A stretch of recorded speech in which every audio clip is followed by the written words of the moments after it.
Maraming salamat po, alis na po ako.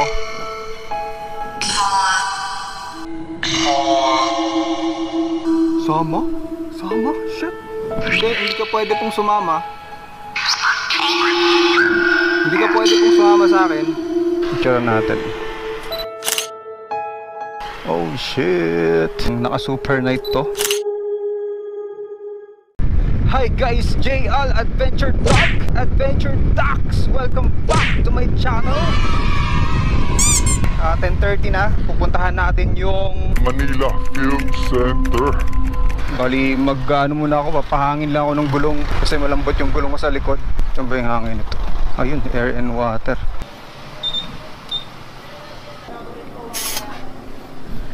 Bali dito ako guys ngayon sa Pandacan, Manila.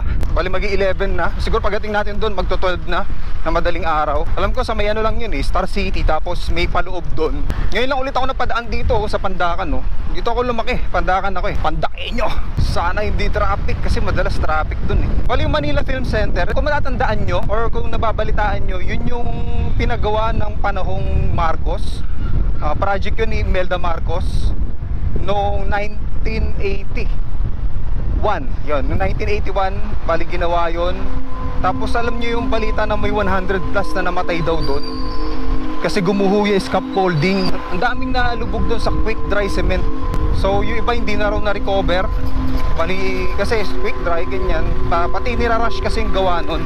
Sipin nyo, ang laki ng structure na yun, nagawa siya ng 1 year or months lang yata. Ang pagkakalam ko, months lang ginawa yun. Kaya pag sinasabing Manila Film Center, talagang may kwento ng horror talaga dun eh. Iniiya ako magsalita sa traffic. Kahit mag-vlog sa madaming tao, yung halimbawa tulad ng ginagawa namin Labos Rino, yung halimbawa papasok sa mga establishment tapos bigla kang magdadaldal ng ano, nagpa-vlog ka. Ako nahihiya ako. Pero nasanay ako kay Labos Rino eh, kasi kita niyo naman talagang aliw talaga. Alam niyo ba, kung gaano kakulit si Val pati si Boss Rino, kung gaano kasi sila kadaldal sa video nila, ganun din pag off camera. Mas malala pa nga talaga nagbabasagan, binabasag talaga ni Boss Rino si Val. Pero ano, matagal kasi sila magkaibigan din. Alam ko 15 years sila magkaibigan. Napanood nyo ba yung video guys, yung tumunog yung piano dun sa Epifania? Yung nagmumukbang challenge kami nila Boss Rino Balbaliw dun. Space. Uy, kubuhan. Space. Uy, kubuhan. Bal, katatakbo. Bal, katatakbo. Piano yun. Nung tumunog yung piano, parang ang sabi yata ni Balbaliw dun, ano, tara na? Ano, tara na? Uy, sarap mo ba? Piano. Ano, tara na? Hindi kami makatakbo. I mean, hindi naman talaga kami tatakbo kasi napag-usapan na namin yun na kung pag may nagparamdam sa amin, walang tatakbo talaga kasi madaming aksidenteng nangyayari pag nagpanik ka pag may nagparamdam. Iba't ibang paranormal investigator na pumunta doon, talagang ganun naramdaman sa Villa Epifania na yun. Wala yun nga, yung Manila Film Center, di ba? Ito na. Oh shit, ito na yun, Manila Film Center. Maliwanag Manila Film Center to. Pwede kayo pumasok. Horror to. Tignan natin, picturean niya natin. May ilaw, ibig sabihin may guard dyan. Tapos ano, ayun o. Ang galing sa actual, ano, madilim. Kita nyo, picturean natin. Oh shit. Lapitan niya natin. Park tayo sa gilid. So mag-park tayo dito. May guard. Kita nyo ba? Ano ko muna, low light ko muna yung, yung settings ng GoPro. Ayan o. Ayun na siya ngayon dito. Bali, kung makikita mo dito, sa part na to, ito yung harap. Tapos parang may mga basag-basag na part yun. Hindi natin alam kung makakapasok tayo dun sa loob. Kung pwedeng umikot lang sa gilid-gilid dyan, kasi haunted naman talaga dito. Gusto kong mag-necro dun sa malapit kasi may mga andito, may mga paramdam talaga dyan eh. Gusto kong palapitan yung guard kasi ayun lang yung guard. Kung nakita nyo yung guard dun, kung nakita nyo yung kamay ko, ayun, may ando dun yung guard sa may bandang gitna. Hindi ko alam kung pwede nating kausapin yun. Magpaalang tayo dun kay kuya kung papayag siya. Pwede po kayo mag-take ng explore lang video. Hindi mangyayari yun. Hindi talaga pwede. Yun, tatry natin mag-necro. Tignan natin kung may makikipag-communicate ba sa atin. Tignan natin kung may makikipag-usap ba sa atin. Well, tandaan nyo guys ha, 168 ang namatay dito habang ginagawa itong lugar na to. Magandang gabi po. Ha?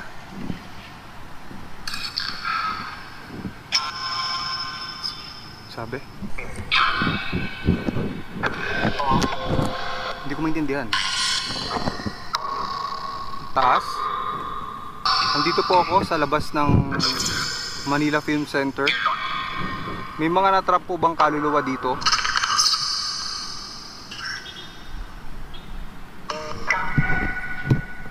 May mga natrap na kaluluwa dito? Yes, shit. Anong nangyari po sa inyo? Kayo? Free? Free? Palayain? Ganun? Ano po nangyari sa inyo?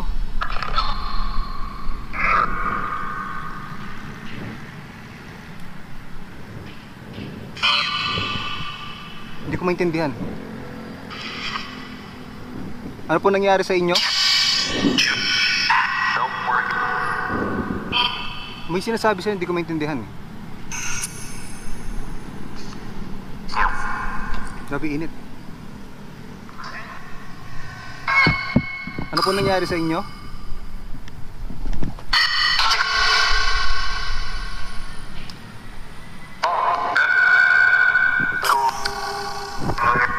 Bakit? Andito po ako para kausapin kayo. Mahirap.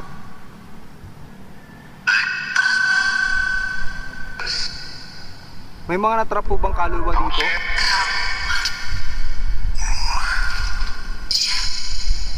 Ilan po kayo dito?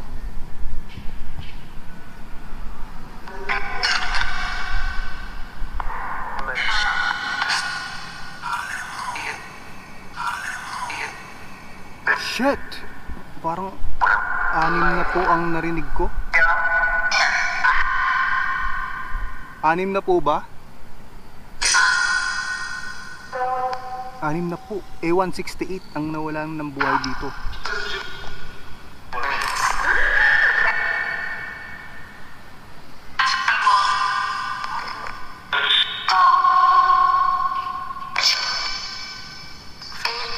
May gusto ba kayo sabihin sa akin?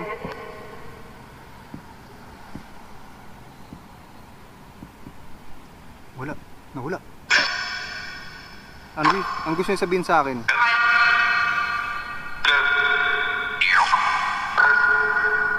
Hindi ko maintindihan masyado guys kasi maraming pang dumadaan dito sa kalsada.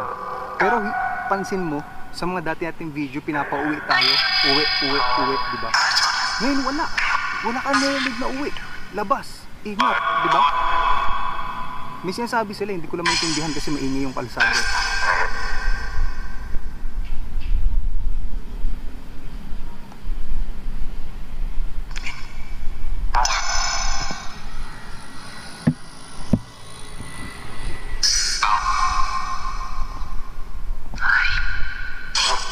Hide? Hide? Hide ba? Hide? Tago? Alam ko iba na natrap sa mga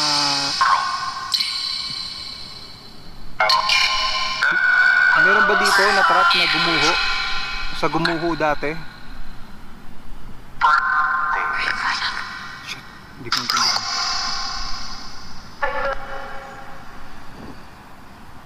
Semento.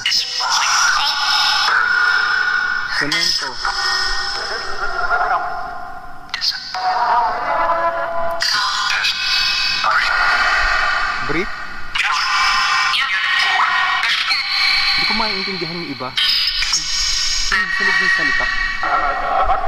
Ay no, yung mga ganong kahina, hindi ko na naririnig. Tinuto ko lang kasi yung necro natin sa mic.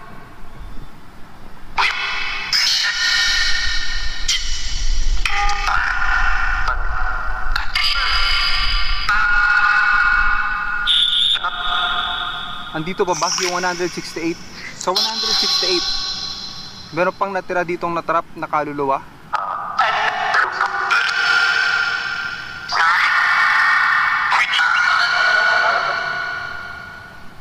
ko maintindihan.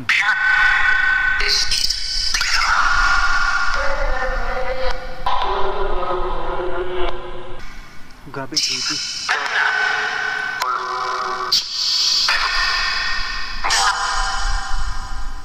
Babalikan ko kayo dito. Babalikan ko kayo dito ng madaling araw. Babalikan ko kayo dito ng madaling araw kasi hindi ko kayo naiintindihan.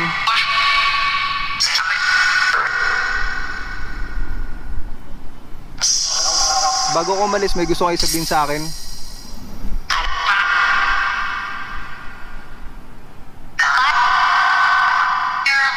Maintindihan. Siguro isusulat ko lang sa baba kung ano yung mga sinabi, guys.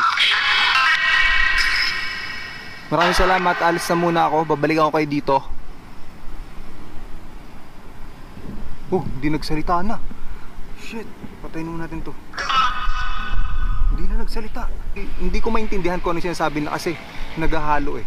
Hindi tulad pag nasa loob tayo ng mga haunted na lugar. Naintindihan ko lahat ng ibibigkas ng spirit box eh.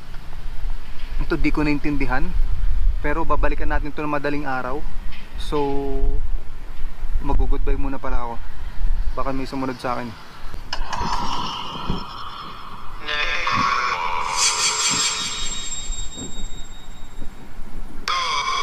Maraming salamat po. Alis na po ako. Sama? Sama? Shit. Hindi ka pwede pong sumama. Hindi ka pwede pong sumama sa akin.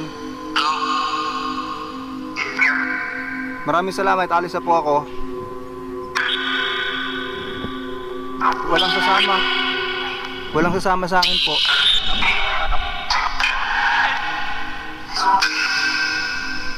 Sundan? Walang sasama sa akin. Bye-bye. Bye-bye? Bye-bye daw. Bye-bye. Bye-bye.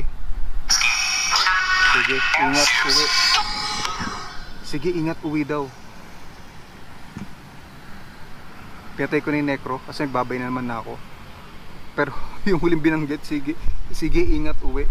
Kung narinig nyo, sama. Sabi, babae, boy, sama. Shit. Pucha. Creepy.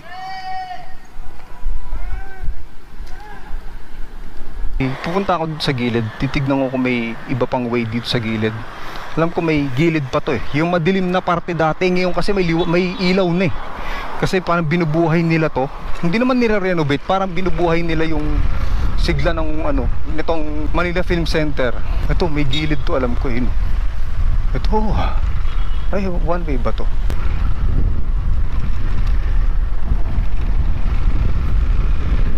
Dito.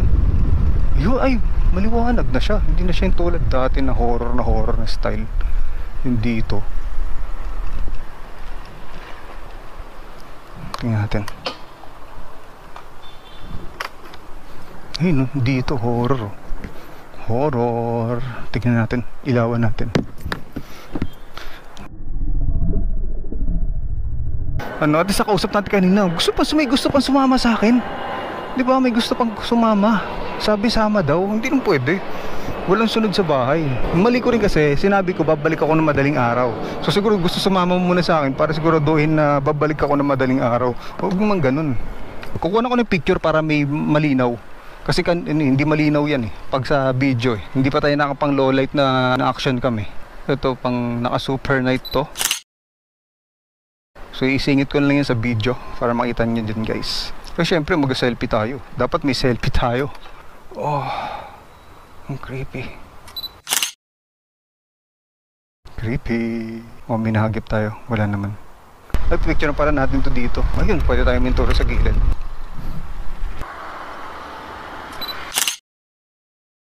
Tara na. Bye po. Wala susunod sa akin. Kahit may nagsabing susunod.